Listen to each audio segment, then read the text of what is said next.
இந்த நாளின் காலைகளிலே ஆண்டவர் நமக்கு தருகிற வார்த்தை சங்கீதம் 129 அதிகாரம் 4வது வசனம். கர்த்தரோ நீதி உள்ளவர், துன்மார்க்கருடைய கயிறுகளை அவர் அறுத்தார் என்று இஸ்ரவேல் இப்பொழுது சொல்வதாக. அன்பான தேவ பிள்ளைகள், இந்த நாளிலே ஆண்டவர் நமக்கு தருகிற அவர் நீதியுள்ள நியாயாதிபதி என்பதை இந்த நாளிலே நமக்கு மறுபடியுமாய் அவர் வெளிப்படுத்துகிறார். அவர் நீதி உள்ளவர்.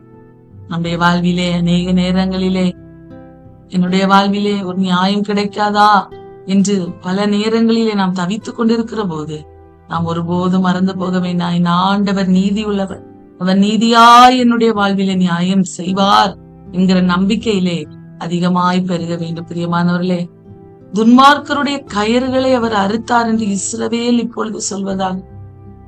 நமக்கு விரோதமாய் எழும்புகிற எந்த யாராயிருந்தாலும் சரி, அவர்கள் எல்லாருடைய மத்தியிலும் ஆண்டவர் நமக்கு ஒரு அற்புதத்தை செய்து நம்முடைய தலையை நிமிர பண்ண அவர் உண்மையுள்ள தெய்வமாய் காணப்படுகிறார். ஆகவேதான் அவர் நீதி உள்ளவர் என்று நாம் வாசிக்கிறோம்.